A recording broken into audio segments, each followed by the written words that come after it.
if it was hygiene products, if it was other things, if it was clothing, if it was housing. So the one just seems like the place, putting the 100 in there gave maximum flexibility and choice to the client, but it also prevented us from negotiating with ourselves on that housing piece because as soon as we as soon as we increased that number, that would be gone for the client because the housing piece would come up and we could never catch up with that negotiation piece. Thank you. Commissioner Morgan? Melissa, I just want to thank you for your passion and your good work that you do for us. Appreciate it. Thank you. For the citizens.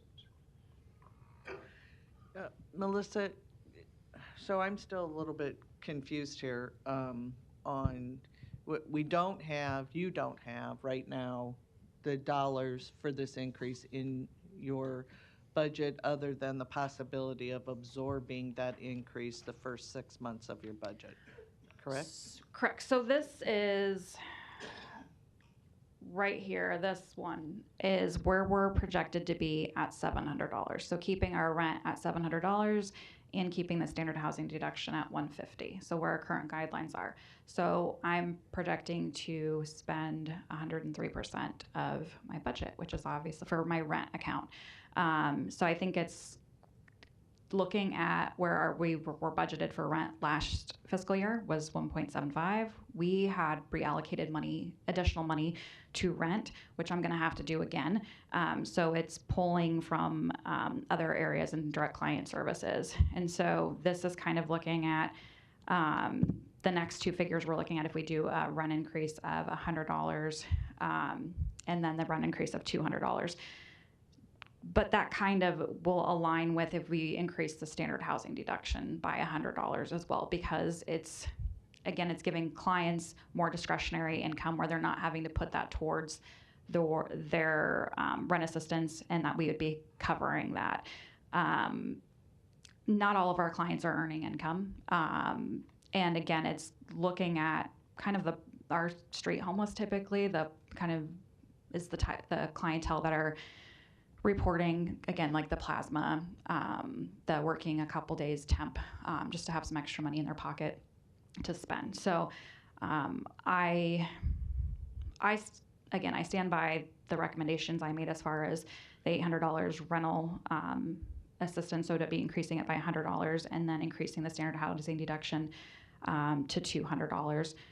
I think if I had to pick one, whether raise it to $900 rent or to increase the standard housing deduction, I would prefer to increase the standard housing deduction because I think that's going to benefit the client a heck of a lot more than increasing that rent. Because as Commissioner Rogers has stated, and I've stated numerous times here, there's not enough affordable housing. There's not landlords willing to rent to our clientele. And it's not just me saying it. I have plenty of data that I can provide to all of you guys. But in doing that, even just keep doing the amendment that Commissioner Rogers brought for the first 6 months, besides us being over on rent, we would be over after the first 6 months, or? Yeah, so for the 6 months, the next 6 months, I'm counting on not utilizing all of our medical, the money that we have set aside for medical. That kind of just depends on the pending stuff from Medicaid expansion. So every year, not just this year, we are counting on money not being used, but it potentially can. I've decreased my medical expenses, obviously, each year, but I'm counting on it not being fulfilled so I can pull to my rent. So, and I'm going to have to reallocate funds again, like I did last year, which is fine. We do that, but I'm going to run out of, I can only pull from so many areas. And so it's when you're looking at the overall budget versus our different accounts. And I would be more than happy to go over any of our stuff in detail with anybody at any time.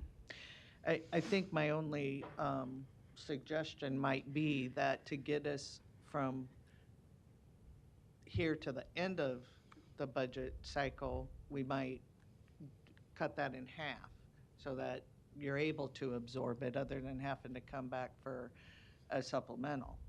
i- and again, less pressure on you, but I also want to have you state, when we turn back money, that doesn't necessarily equate to we haven't served clients. Absolutely Okay, not. That's what, so I want that to be clear, because that's what it was kind of sounding like, is that we're turning money back and we're not helping people, but we are. For all of those that came to us for assistance, we fulfilled that obligation to them. 100% we did. Okay.